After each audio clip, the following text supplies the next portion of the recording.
Welcome to the HRchat Show, one of the world's most downloaded and shared podcasts designed for HR pros, talent execs, tech enthusiasts, and business leaders. For hundreds more episodes and what's new in the world of work, subscribe to the show, follow us on social media, and visit HRgazette.com. Chris, it's my pleasure to welcome you back to the HRchat Show. How are you doing, my friend? Bill, I am doing well. Thank you so much for not only your friendship, but the opportunity to be invited in today and have a moment with you. So I appreciate this time. And I appreciate you too, particularly because we're recording this right at the end of the working year, the very last day before most people go off for the holidays and have far more important things to do, I'm sure. So it's good to get a bit of your time, Chris, before we all wrap up for the holidays. Why don't you start, sir, by reintroducing yourself to our audience? Excellent. I'm Chris Biorling. I am the president and CEO of Fidello Inc. We've been around since 1987. I started the company back then, and during that span, we've enjoyed a wonderful organizational career, including tons of different clients and having the opportunity to work in a full spectrum of the HR space over those years. And we're excited to continue moving forward with the lessons we learn. Each and every year, we focus on new things. And for me, it's always a bright new day when I come to work, because there's always some challenge that I've either seen before or there's a twist to it that's new that gives me an opportunity to think and be creative. And I really like to do that. Chris, how was 2024 for you? What were some highlights? Can you share a few highlights with us? Great. Yeah, 2024 was a good year. We picked up several new clients. We're a smaller organization, but we picked up several new clients. And that was fun because they're on different pieces. So sometimes we come into the world of HR and choose something very specific like succession planning. Our client chooses that with us. But this year we had the opportunity to work with one of our groups that were doing the full spectrum of HR for them from a cradle to grave standpoint. And it's fun to be able to work with them and set vision with them and to provide opportunities for them to expand and grow and basically create a people program for their organization as they're looking to triple in size that they've never had before. And so that's one of the premier highlights for me, was just that opportunity to get into a ground level with an organization and roll that, love the other ones too, where we come in and handle a specific request and need. But that from the ground up gives you the opportunity to really take a moment and to have a lasting impact for an organization, not only from the people perspective, but also the financial perspective, because when properly done, our tools and processes can really, really drive a bottom line forward. And that's a great thing. But we also won this year something that we kind of like. It was kind of a surprise to us, but we won a gold in the Stevies classifications for American Business Awards. And that was basically for being a management consulting group. And it kind of gave credibility to our whole career as being consultants in this field, and not just giving a cookie cutter approach to our clients, but giving them a bespoke model that we address the needs of the organization specifically and focus on solutions for them in a way that leverages their culture, strengthens their bottom line position for their financial area, as well as what their environmental maturity model is. So it's been a great year, and that was a great award for us, and we were very pleased with that. So thank you for asking. For me, I've had many highlights. A couple of my highlights included getting to hang out with you a couple of times. So we first off, we hung out in Buffalo, New York, as you and I are co-organizers of Disrupt HR Buffalo. We relaunched that, and that was lots of fun. And we had loads of people there. And you did a Disrupt talk, your first Disrupt talk, and you rocked it. So that was fun. And then we got to hang out in New Orleans because we both covered ATD back in May. I guess it was May. So that was nice, Chris. Just wanted to add that to today's conversation. Well, thank you. I did not short that. I was thinking you were going to ask that later. So yes, that it was a great time for us to be together. And I did enjoy the Disrupt. I enjoyed that more than I thought I would. I've seen the things but being there and the energy in the room, it was a blast. And I encourage anybody who listens to this, if you have a Disrupt in your area, go to it. If you want to travel to Buffalo the next time we do it and see us in person, that'd be great. Bill does these all around the globe. But they are fun. It's just a great chance for people to get out and express things. And you hear a lot of great segments in a short bit of time. It's kind of like micro learning on overload. It's a wonderful thing. And and going to being able to attend ATD with you this past summer, past spring, as I was recovering from a broken ankle, was great. I think it swelled like 5 times too large at times as I was walking around the floor down there, but it was a blast. We saw a lot of great people. We talked to a lot of great individuals. It was a wonderful moment for us, and just spending time with you was great too. My only regrets, I think, was my recommendation for the restaurant in New Orleans, Chris. So listeners, on the last night, Chris and I went out for a bite to eat, and I said, "Oh, I found this place. It looks pretty good. The food wasn't great, was it? So thank you for bearing with me." You know what? I had oysters. You can't really screw up an oyster. Okay. Let's just put it that way. I really enjoyed it still. So maybe you didn't like your fried plate, but I liked the fresh oysters. So those were good. So. Okay. All right. I'm glad you enjoyed it. Chris, 2024 infamously saw SHRMs move away from the E in DEI, of course, and instead there's more focus put on the diversity, the inclusion, and civility. What does civility, Chris, particularly civility in the workplace, mean to you? Well, there are a lot of different things that are associated with civility, but one of the biggest things in this environmental move, I think, was the fact that we just need to be nice to each other.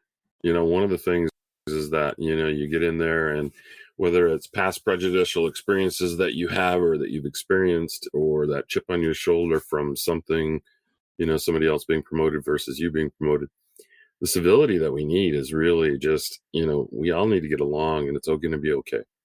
And we need to focus in that area and be able to work with our coworkers to produce, but not just produce, but to support each other in our own personal growth. And I think that's one of the things that we miss a lot and have missed over the years, is that if I support you in your career pathing, that only enhances me as I move forward in my career pathing too, because it's an opportunity for me to help you develop, and for me to help you in developing. I learn how to develop somebody else, and maybe in that reflective moment can produce better results for myself as I continue to grow and advance in the organization. So there's a lot of opportunity out there for us in the civility marks. I think it puts us up more on an equal playing field, and we can't do us versus them anymore. Once in a while, an event series is born that shakes things up. It makes you think differently, and it leaves you inspired. That event is Disrupt HR. The format is 14 speakers, 5 minutes each, and slides rotate every 15 seconds. If you're an HR professional, a CEO, a technologist, or a community leader, and you've got something to say about talent, culture, or technology, Disrupt is the place. It's coming soon to a city near you. Learn more at disrupthr.co.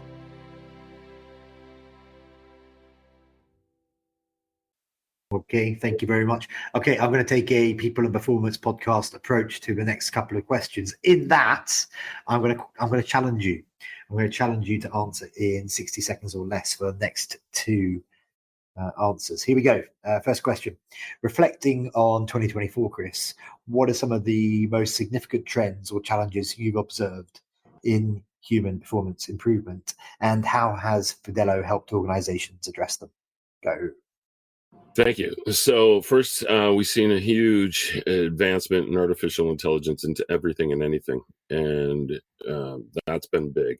We're seeing a focus on the well-being of the employees in the workplace. That's huge. We're seeing, a continued focus on diversity and inclusion and equity in a lot of organizations, even though SHRM's given it up. But we're also seeing a pushback on that in a lot of organizations too. So how do you handle the reeling from that? And so that's part of what we have to do. And then, what we've seen in addition to that is just more organizations using technology in their HR space because it becomes a better tool for them to move people and to manage the resources that they have versus I'm just doing a head count and I'm just making sure everybody's paid. So inside of that space, for us at Fidel, we've been addressing every one of those issues. We're looking at the integration of intelligently focused AI into our tools. Why do I say that? Because sometimes just putting AI in a tool set doesn't make it intelligent. It needs to be there to leverage a moment and still keep the human factor of the individual that's working in the process. But there's a ton to do, and enhancements can be made with integration of AI across the board. Well-being, we're focusing on that as we work with our clients on getting them together, as well as in the concept of diversity, equity, and inclusion. The ones that are still proceeding in that area, it is good, and there are opportunities for us, and we've used them for our tools and our processes to help move along in different areas and balance the playing field. And then, of course, we do one of our spokes is technology, so we are there putting technology in place, and we're adapting it as the culture adapts. And one of the biggest adaptations we're starting with is a further addressment of multiple generations in a workforce. One tool or one approach doesn't always fit every generation that's there. How do you get a happy medium? And that's where we're focusing. Thanks for listening to this episode of the HRchat podcast. If you enjoy the audio content we produce, you'll love our articles on the HR Gazette. Learn more at hrgazette.com. And now, back to the show. Okay, and two other areas are succession planning and career management. They've become critical focus areas for orgs dealing with talent shortages in 2024, brought on by, for example, the onset of AI and what that's meant for real people in the office. What notable successes or innovations has Fidelo's clients and partners introduced in those areas in 2024 in 60 seconds or less? Go. Okay, 60 seconds or less. I'll try. You do this just to shut us up. You know that, right? We understand that. We see right through that plan. Anyway, now you're going to start my 60 seconds. We've been a strong contributor in succession planning and career management since our inception. It's been a focus for us over time. And what we've seen in this past year, though, is a number of people looking at succession or career management, and they're calling it mobility. And they're saying, how do I get mobility in my workforce? How do I let them understand that they're not just, Jane, and Jane's that job and Jane will never change. So we've helped a lot of organizations this past year focus on that concept of mobility through our succession tools and our career management tools to allow people to put in their own profiles, like where do they want to be when they grow up, which is my favorite statement to them. And then also how does that match the skills and knowledge requirements of the organization moving forward? And so giving them objective-based tools allows the organizations to focus on getting relevant information and making it easier when you have the employee and the manager included in the process, putting data in for you to mine as an HR team of administrators that are out there. So in that light, we have been very focused on meeting those needs and addressing that concern that we've been facing. Every time we've gone to a conference this year, it's always, how do I fix this? So we've been fun at that. Okay, so outside of those companies that you guys service or the partners that you work with, I wonder if there are any brands that have particularly impressed you this year. Perhaps they've been in the news for their efforts to improve company culture, for example, or indeed from conversations that you've had with companies at events, like, for example, ATD in New Orleans. Maybe you spoke with some companies there that you thought, wow, these guys are doing incredible things to push the needle forward. Any insights around that? Yeah, that's a great question. We have focused, for you and I, we've had a lot of guests on our People and Performance podcast that have focused on culture. And that's, what they focus on. And I have been an advocate of culture as being a key element for any solution in an organization since basically our inception as a company, because the culture really dictates what's going on. So as we look at that, culture in and unto itself has become more relevant for people. It's no longer just well, this is our culture. It's now like, this is the culture we want, and this is how we can change it, and how we can move to something that's new and different. And it's turning a ship. It's turning a big ship in an ice field sometimes, but it's a great opportunity to move forward. As far as, in meeting with people and stuff at ATD, there were a ton of great things that we saw at the ATD conference this year that inspired me and brought me together. But one of the best things, because I've done hundreds of hours of interactive learning, video-based learning, whatever you want to call it, Synthesia, the product Synthesia, which allows you to easily put together a video-based module, or Synthesia, I think is how it's pronounced. But it allows you to put something together in video quickly, and you can do it in 100 and some languages. And this creates a great way to do micro learning, learning at the point of need. So you can have pieces that are out there which just provide input to somebody along the way that gives them a direct focus, and it's easier to produce than it ever has been. And I've been overwhelmed by that opportunity. And that's AI based, and it's out there, but it is being a wonderful tool for people. Just quickly, one other thing that we've noticed in 2024 from our conversations with folks on the People and Performance podcast, I've had other conversations on the HRchat show, for example, is this big move back to the office, getting folks physically back in the office, perhaps moving away from hiring folks who are in different time zones, the onus being placed back on having real people in real environments. Do you think that's been a positive thing for company cultures and helping to identify any gaps and improve organizational wide performance? Or is it actually a step backwards and we are now losing one of the big lessons that we had taken from the pandemic? Well, what a loaded question. Yes.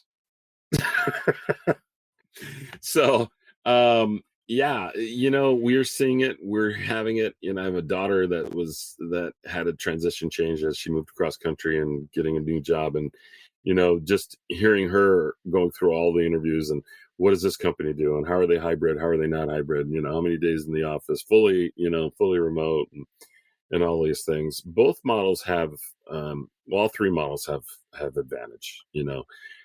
Everybody in the workplace, coming into the office has an advantage. Everybody, in a hybrid model has an advantage in some ways, as well does, people working remotely.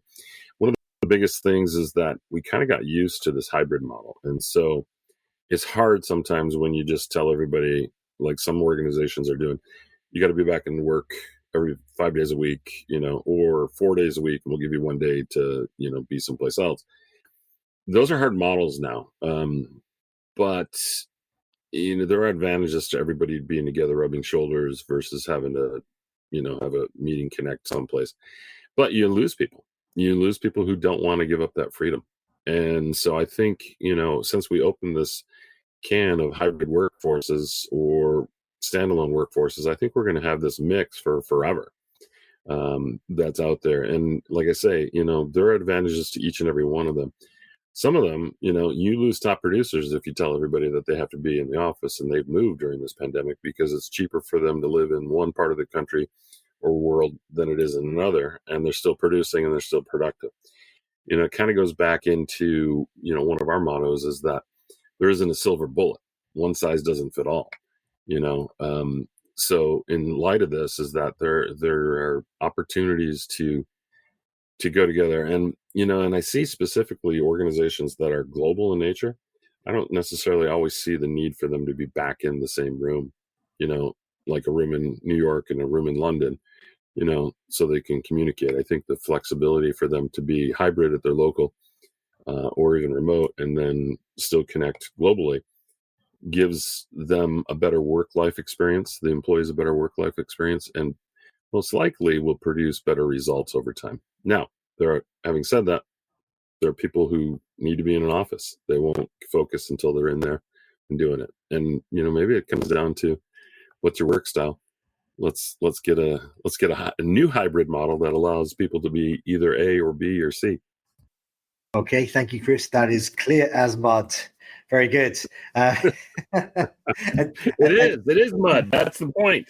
It is mud. That's the point. It's hard to stuff everything back into a can once you take the lid off, and there are good things and bad things everywhere. So it is mud, and that's why I said no at the beginning. Just finally, for this particular conversation, as we look to wrap up our 2024 in review episode, but don't worry, listeners, Chris is going to be back very, very soon with a 2025 preview episode. But before we wrap up for today, how can our listeners connect with you? Excellent. So my organization is at www.fidello.com.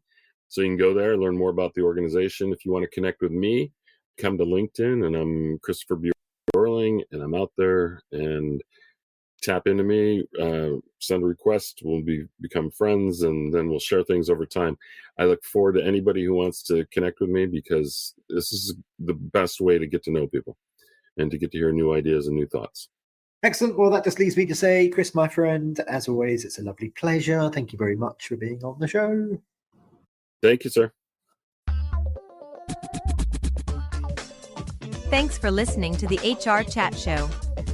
If you enjoyed this episode, why not subscribe and listen to some of the hundreds of episodes published by HR Gazette? And remember, for what's new in the world of work, subscribe to the show, follow us on social media, and visit hrgazette.com.